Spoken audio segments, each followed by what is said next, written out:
kepada seluruh masyarakat di Kabupaten Kutai Barat, pada seluruh etnis yang ada di Kabupaten Kutai Barat, keluarga daripada Perhimpunan Keluarga Madura, Kerukunan Keluarga Madura memohon maaf atas kejadian ini.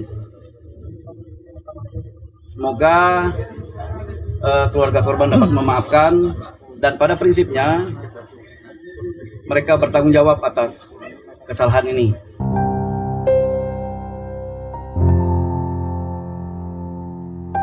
Keluarga besar Paguyuban Madura di Kabupaten Kutai Barat, Provinsi Kalimantan Timur mengunjungi keluarga almarhumah Medelin Sumual di RT 02 Kampung Linggang Bigung, Kutai Barat, Selasa siang 16 Februari 2021. Para sahabat damai itu mendatangi keluarga almarhumah dipimpin Ketua Paguyuban Etnis Madura Imam Alabi dan Sekretaris Paguyuban Arbayanti, didampingi tokoh masyarakat Dayak Kutai Barat Wilhelmus yang juga pejabat Dinas Sosial Kabupaten Kutai Barat.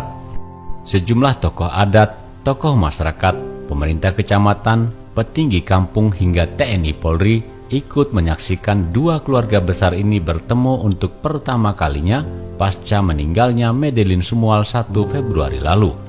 Pasalnya, tragedi itu belakangan jadi perbincangan warga Kutai Barat bahkan skala provinsi dan nasional. Sebab musababnya karena peristiwa itu dikaitkan dengan asal-usul pelaku yang secara kebetulan berasal dari etnis Madura. Gorengan di sosial media ditambah dengan bumbu masa lalu yang seolah belum mereda antara suku Dayak dan Madura membuat musibah ini makin liar dan menjurus ke isu SARA. Padahal pihak kepolisian maupun keluarga korban menegaskan jika peristiwa itu murni tindakan kriminal yang dilakukan M. Munawir, pria 21 tahun di Kampung Sumbersari, Kecamatan Barong Tongkok. Dalam pertemuan penuh haru dan rasa kekeluargaan ini, Paguyuban Madura membawa sarana adat sebagai tanda menyatakan penyesalan atas peristiwa kematian mendiang Medelin Sumual akibat tindakan kekerasan yang dilakukan salah satu warga mereka, yakni guci atau antang besar setara 10 antang, tombak, dan mandau atau parangka suku Dayak, serta sejumlah uang dan sarana adat lainnya. Nenek korban Asmariana Rieng mewakili keluarga serta Ketua Lembaga Adat Besar Linggang Kecamatan Linggang Bigung Justinus Dullah menerima dengan ikhlas atas penyerahan Paguyuban Madura di Kutai Barat. Tokoh masyarakat Kubar Wilhelmus yang mendampingi Paguyuban Madura mengatakan selama ini suku Madura bukannya tidak bertanggung jawab, namun karena mereka tidak paham soal upacara adat sehingga mereka menyerahkan kepada dirinya untuk menyelesaikan permasalahan tersebut. Apalagi Paguyuban Madura baru terbentuk pasca insiden yang menghebohkan ini. Terhadap keluarga korban secara langsung, tidak melalui orang lain.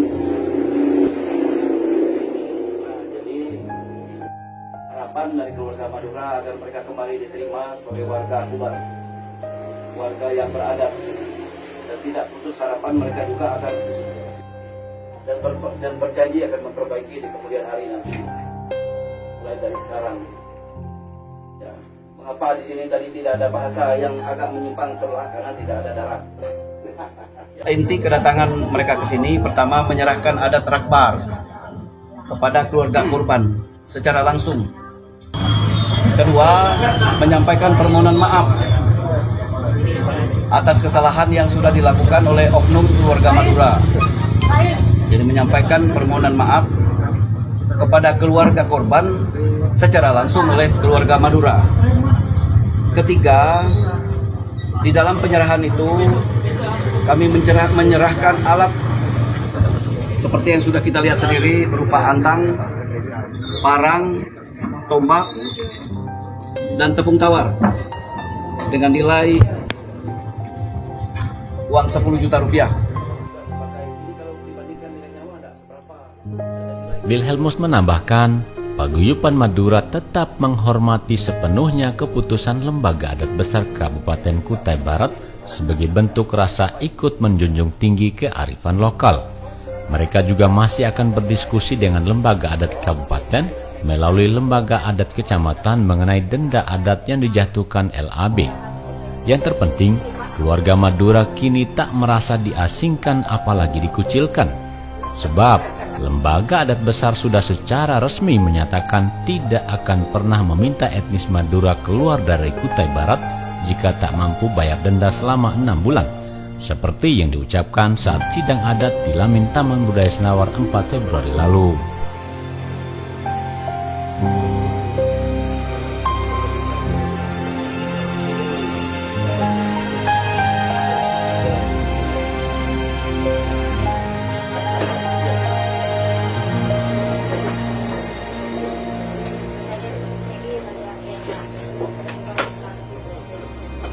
Artinya saya mohon kepada para wartawan, teman-teman media untuk menyampaikan bahwa hari ini bukan keputusan denda adat, bukan.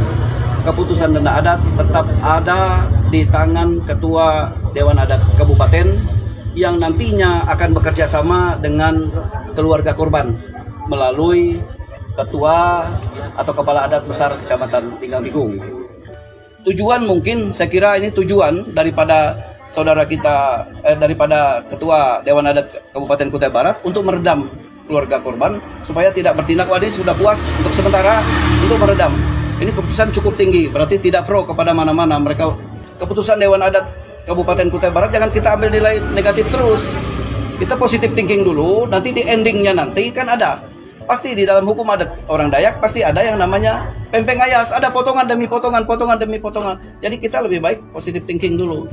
Bagi yang sudah tersebar bahasa yang mengatakan kalau tidak bisa membayar 1, sekian miliar itu angkat kaki, itu cuma ya, saya kira itu tidak perlu diceritakan lagi, tidak perlu dipikirkan lagi. Buktinya orang masyarakat Tinggal Bigung sudah welcome. Di Barong Tongko juga tidak ada yang mengatakan harus pergi, tidak ada. Dan masalah keputusan yang main miliar itu kita tidak usah juga saya sangat yakin keputusan Dewan Adat Kabupaten Kutai Barat itu akan turun drastis setelah mempertimbangkan, setelah mengingat, menimbang apa-apa keputusan-keputusan selanjutnya.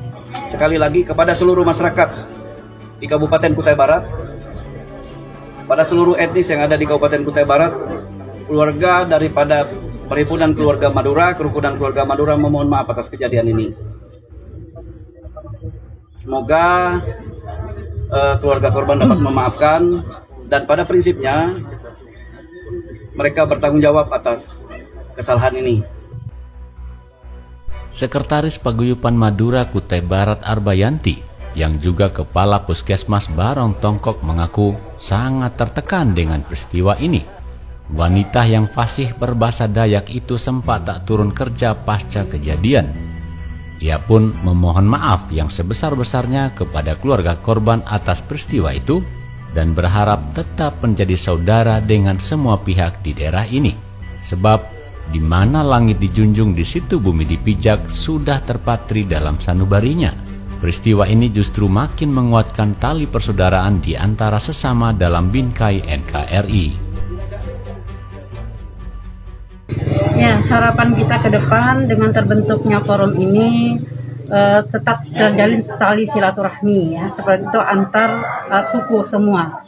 Jadi kita menginginkan bahwa dengan kehadiran kita di Kutai Barat ini sebagai keturunan Madura pun dapat bergandeng tangan dengan semua suku yang ada. Itu harapan kita semua sehingga kita merasa damai, tentram dan damai berada di Kutai Barat. Karena bagaimanapun kami walaupun sebagai keturunan Madura juga bagian dari NKRI, bagian dari Indonesia yang dibutuhkan perlindungan. Karena kami dalam tahap kebingungan Pak pada saat itu. Ya alhamdulillah ada Bapak Mus ini yang membantu sehingga memberi jalan buat kami. Seperti itu. Dan kami akan tetap berkoordinasi Pak ke atas. Arbayanti mengungkapkan pertemuan ini adalah bentuk tanggung jawab dari kedua belah pihak untuk bersama-sama menyelesaikan masalah baik secara adat maupun hukum positif. Untuk itu, kedua belah pihak berharap masyarakat menghentikan seluruh provokasi yang memecah belah persatuan dan kesatuan. Apalagi pihak kepolisian, TNI hingga lembaga adat sudah bergerak cepat menangani persoalan ini sejak awal. Dan peristiwa ini sekali lagi murni tindakan kriminal. Dari Sendawar Kutai Barat, Andreas Risno melaporkan.